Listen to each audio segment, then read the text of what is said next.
Ciao a te, c'est de l'italien, ça veut dire coucou toi. Il me faut des nouveaux abonnés, donc peut-être que les Italiens, ça se trouve ça veut même pas dire ça. Bon enfin bref, jingle.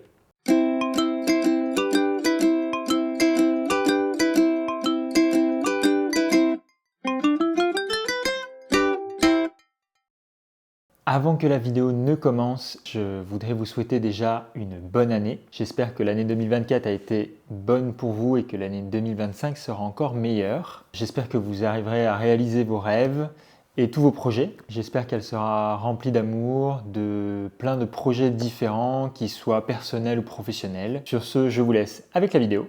À tout de suite.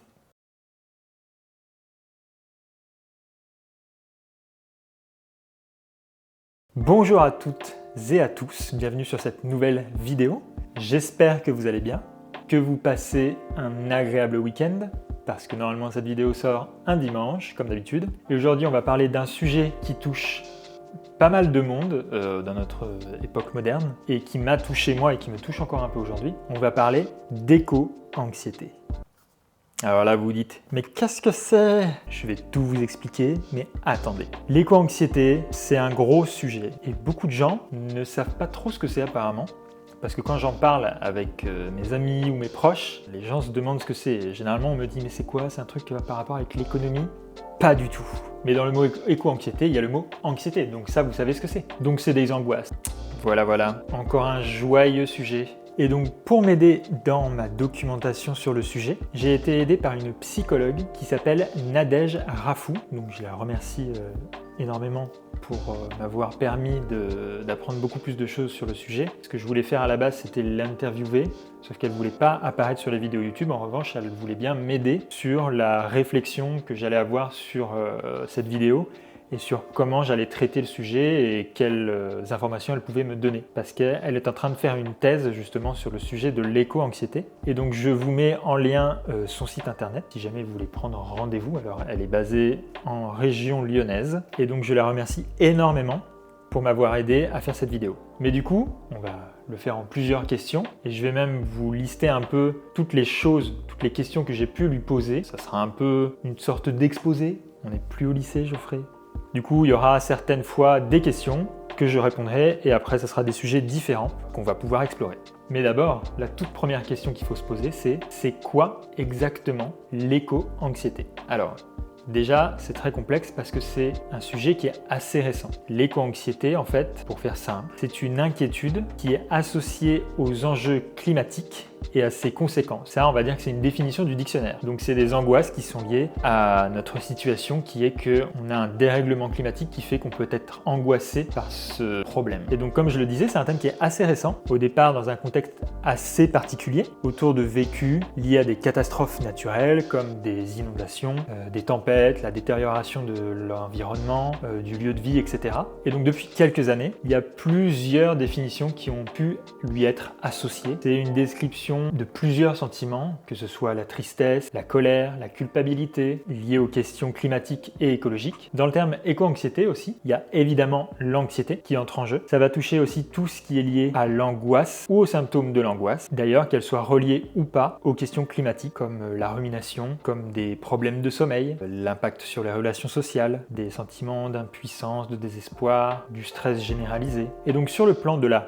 psychopathologie, qu'est-ce que c'est que la psychopathologie? C'est le registre des troubles psychiques qu'on va ressentir et qui vont créer des symptômes en fait qui peut être plutôt handicapants dans le quotidien. C'est quand on va repérer en fait quelque chose qui se décale par rapport à un bon équilibre psychique. Alors l'éco-anxiété, c'est pas un terme qui s'inscrit dans une description d'une psychopathologie. Ça veut pas dire que ça relève de la psychopathologie, cette question de l'éco-anxiété. C'est juste pour bien différencier les thèmes. C'est surtout un thème qu'on va couramment utiliser dès qu'on se sent touché autour des questions écologiques et climatiques. Et dans la question des sentiments qui peuvent être associés à la question écologique, il peut y avoir de la colère, de la tristesse, c'est pas forcément lié que à de l'angoisse. Donc aujourd'hui, l'éco-anxiété, elle regroupe beaucoup de sentiments et à côté des symptômes qu'on va pouvoir ressentir par rapport à cette situation. Aujourd'hui, c'est un terme qui est aussi beaucoup utilisé dans le langage courant, mais sur le plan médical, c'est pas quelque chose qui apparaît dans les manuels classiques si on cherche un diagnostic. Par contre, sur le plan psychologique, c'est un objet de recherche aujourd'hui. Ça va permettre dans les années à venir de pouvoir diagnostiquer cette angoisse un peu plus. Il y avait un psychologue et thérapeute qui s'appelle Pierre-Éric qui constatait justement qu'il y avait de plus en plus de consultations liées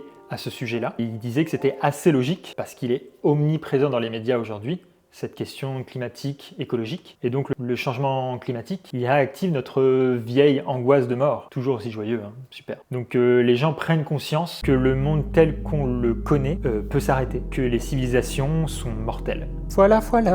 C'est pas très joyeux, mais il faut en parler. Et en faisant mes recherches, j'ai découvert qu'il y avait un autre mot qui pouvait ressembler à l'éco-anxiété, qui est la solastalgie. Un peu dur à dire, solastalgie. Sauf qu'elle m'a expliqué que en fait c'était deux mots qui expliquaient pas exactement la même chose. La solastalgie, c'est un terme qui a été inventé au début des années 2000 par un philosophe australien qui s'appelle, je regarde sur ma fiche, qui s'appelle Glenn Albrecht, et il en donne une définition assez précise sur le fait que c'est un vécu qui relève plutôt du côté de la détresse, et là qui peut avoir une dimension beaucoup plus psychopathologique, car ça touche à la question de l'identité. Ça touche vraiment aussi la question du lieu, de l'habitat. Il a fait des études dessus, et elles sont surtout liées aux catastrophes naturelles qui ont surgi par exemple en Australie. En revanche, l'éco-anxiété, elle est plutôt liée à une projection sur l'avenir. On va se représenter généralement un futur très difficile, voire apocalyptique, et l'angoisse vient se loger dans cet endroit-là, ou ici.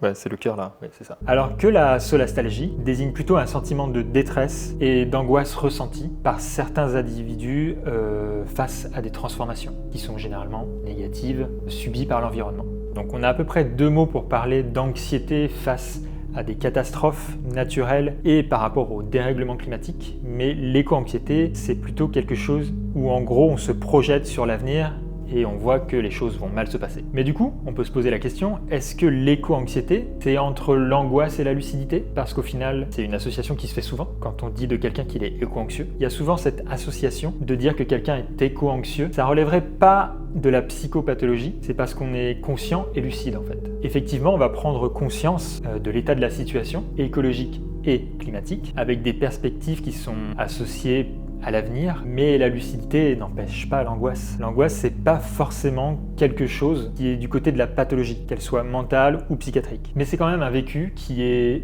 fortement désagréable. Mais on n'est pas obligé d'être angoissé pour être lucide. On peut prendre acte de la situation et c'est pas forcément négatif. Ça peut aussi créer chez nous un sentiment où on a envie d'agir pour changer les choses. Et c'est un petit peu ce qui s'est passé avec moi. Moi, ça fait maintenant quelques années que je fais ma transition écologique. Je mets ça entre guillemets parce que c'est quand même un terme qui est assez gros, je trouve, pour parler de ce que je fais. Mais c'est vrai que quand j'ai commencé ma transition écologique, j'avais cette angoisse constante que en fait tout ce que je faisais était mal, que je culpabilisais à chaque fois que j'achetais quelque chose, etc., etc. Et aujourd'hui, je me sens mieux par rapport à ce sujet-là, tout simplement parce que en fait, j'ai l'impression de plus agir, et aussi le fait de m'être beaucoup informé sur le sujet m'a permis de prendre conscience de énormément de choses, et du coup j'avais beaucoup plus le pouvoir sur les actions que je pouvais avoir sur l'environnement et sur mon action pour lutter contre le réchauffement climatique. On en parlera plus tard de est-ce que cette angoisse peut mener à de l'action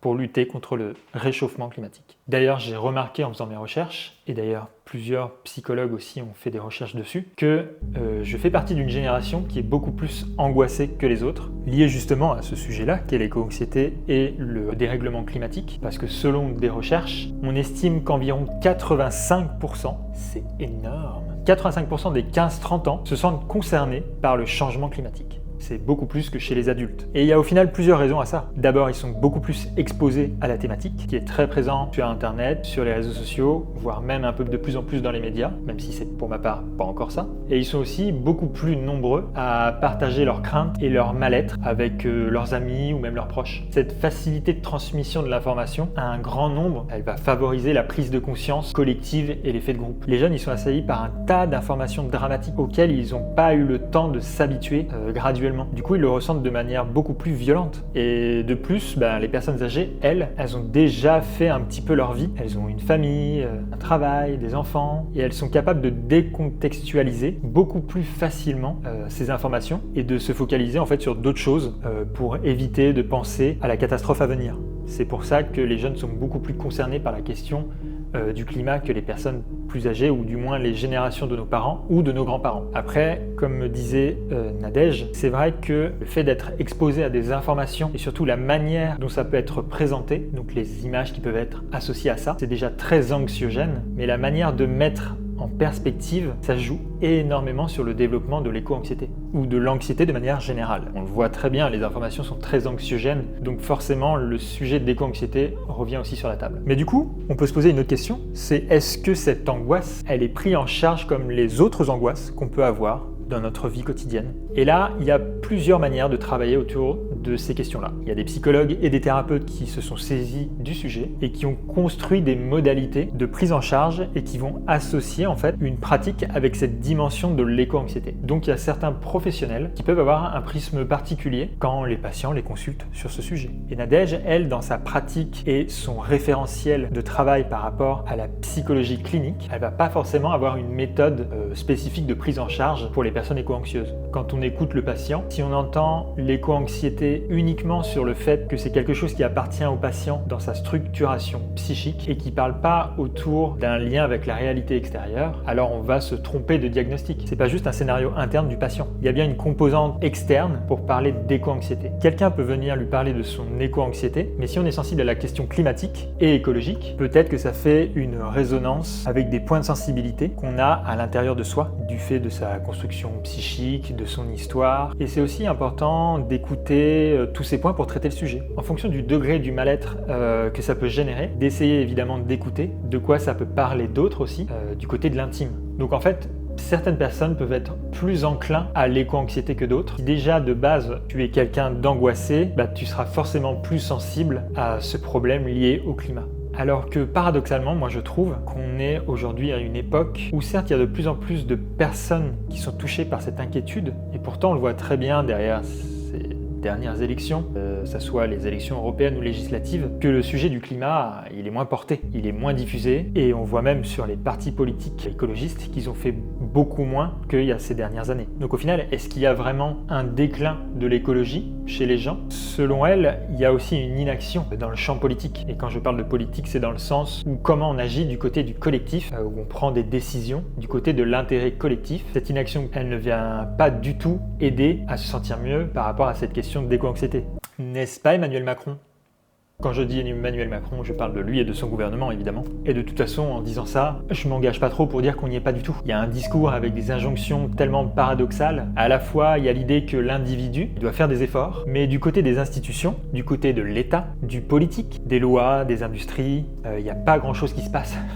Alors que ce sont eux qui peuvent changer la donne. Et dans cet écart-là, il peut y avoir quelque chose de très angoissant, d'où le fait qu'on peut être éco-anxieux. À la fois, on nous dit grand danger, avec l'idée que c'est à l'individu de faire quelque chose, mais l'individu sans politique, il n'a pas énormément de possibilités ou de pouvoir pour pouvoir changer les choses. Même si individuellement, on peut agir, mais on ne peut pas porter à l'individu seul quelque chose qui relève du collectif et du sociétal. Et elle émet même une hypothèse sur le sujet. S'il y a le sentiment qu'on doit faire porter les responsabilités à l'individu, on le culpabilise. Du coup, sur le plan psychique, on peut aussi se défendre de ça en mettant ça de côté au final. Elle parle aussi de l'influence évidemment des médias qui jouent un rôle clé et c'est finalement très complexe comme sujet. La question écologique, elle peut pas être déconnectée des questions sociales en fait et si on la découpe trop, on peut pas réussir à se sentir concerné. Si les gens se préoccupent de ce qu'ils vont mettre dans leur assiette, à un moment donné, le discours de faut pas prendre l'avion, eh bien ça parle pas.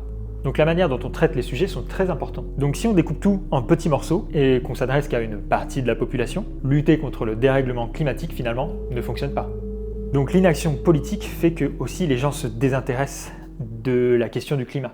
Mais du coup, est-ce qu'on peut réussir à être moins angoissé par les questions du climat? Quelles sont les solutions qui peuvent être apportées au final? Eh bien, le collectif en est une. Tout simplement parce qu'on s'inscrit dans un lien social, parce qu'on peut se sentir très seul par rapport à ces questions-là. Et moi, je l'ai vécu personnellement, du fait que si vos proches ne se sentent pas concernés ou si l'État ne fait rien, forcément, vous vous sentez plus seul. Moi, quand j'ai commencé à débattre sur ce sujet-là, je me suis très vite heurté à un mur, car beaucoup de gens avec qui j'en parlais ne se sentaient pas du tout concernés par la question du climat, ou qui s'en foutaient complètement, ou qui avaient d'autres préoccupations autres que le climat, comme manger à sa faim, payer les factures, aller au travail en voiture parce qu'ils ne peuvent pas faire autrement. Et du coup, très vite, tu peux peux te sentir seul, tu as l'impression d'être le seul à penser ça ou à essayer d'agir ou de parler sur ces sujets-là. Donc c'est vrai que c'est assez compliqué. Mais du coup, le fait d'en parler avec des gens qui ont un peu les mêmes convictions politiques, mais aussi liées au climat que toi, ça peut aussi t'aider à te sentir moins seul. La question d'un collectif aussi militant ou associatif peut aider. Du coup, on a vraiment le sentiment de se sentir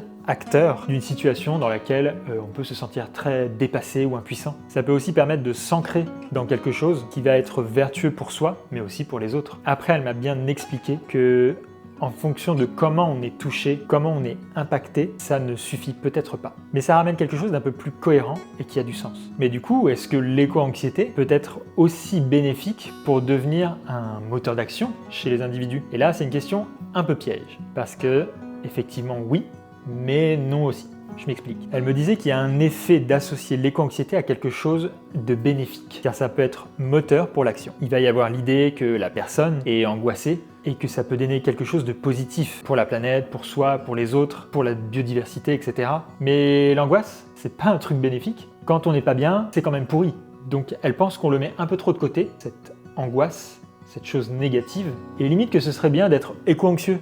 Alors que non, en fait. L'angoisse, elle a beaucoup d'effets. On peut se défendre de l'angoisse. S'il y a un sujet qui nous angoisse, on va fermer la porte et donc Et du coup, ça va donner des gens qui vont dire ok, il y a un réchauffement climatique, mais moi, c'est pas mon problème. On ferme la porte et parfois, ça peut tellement nous sidérer, en fait, nous paralyser. Et du coup, c'est contre-productif en termes d'action. Du coup, cette association qu'on retrouve beaucoup autour de l'éco-anxiété et de l'action écologique, on oublie que l'angoisse, c'est un truc pas super. Donc, il faut très bien faire attention que oui, ça peut être un moteur d'action pour les gens qui du coup veulent changer les choses, mais c'est pas forcément le cas. Et surtout, les gens vont réagir différemment, comme je l'ai expliqué tout à l'heure, sur les angoisses de manière générale. Et comme je rencontrais enfin quelqu'un qui s'intéressait aux angoisses liées à l'écologie, mais aussi au dérèglement climatique, je lui ai posé la question tout simplement de qu'est-ce qui l'a poussé à travailler sur le sujet de l'éco-anxiété et faire aussi une thèse dessus. Et donc elle m'expliquait qu'elle aussi avait été victime d'éco-anxiété avec des angoisses liées à ce dérèglement climatique. Elle s'est détournée du champ de la psychologie. Elle a fait un master à Lyon en philosophie qui s'appelle Éthique écologique et développement durable. Pendant cette année-là, elle a trouvé qu'on parlait peu de l'aspect psychique. Et c'est un peu dommage de ne pas prendre en compte l'humain.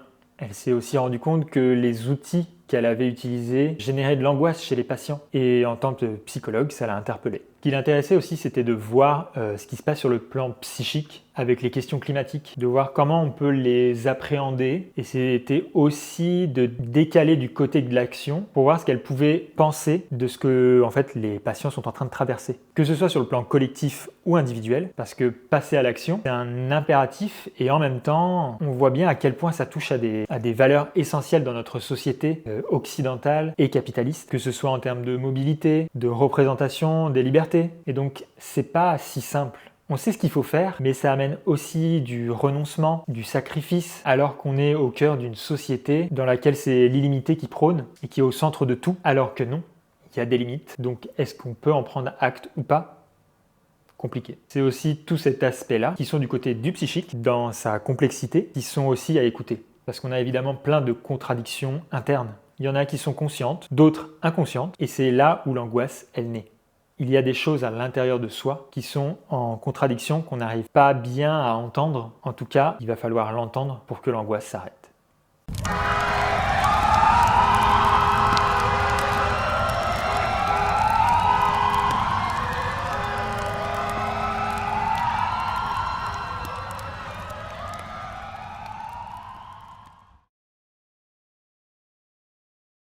En tout cas, j'espère que toutes les recherches que j'ai faites sur l'éco-anxiété vous a instruit.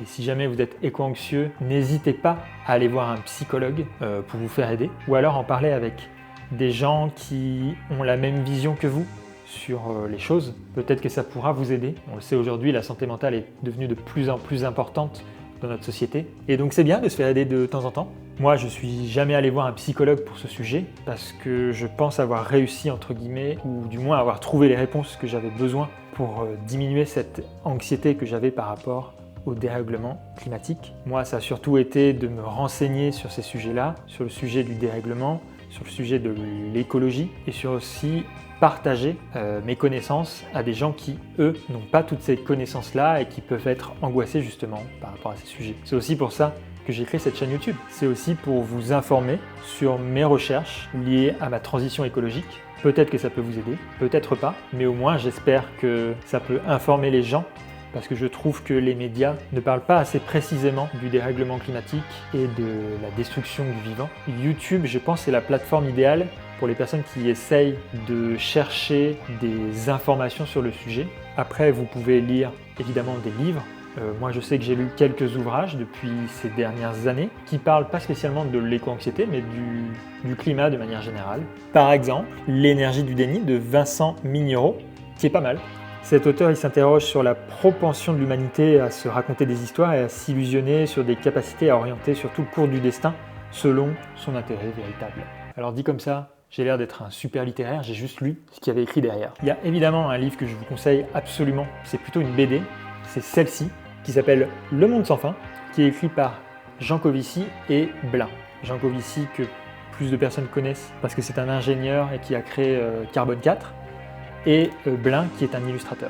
J'ai aussi un livre de Léa Falco qui s'appelle Faire écologie ensemble, qui est pas mal.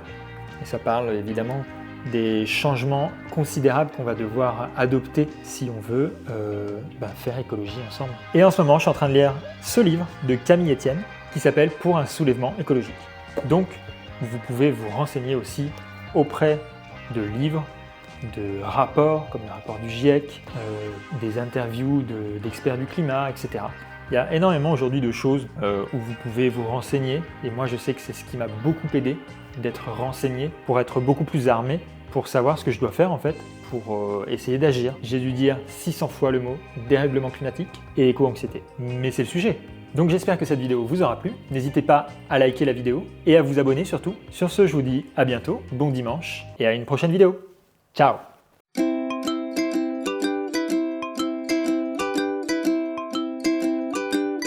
L'écologie, la. Ça, c'est mes angoisses qui dansent.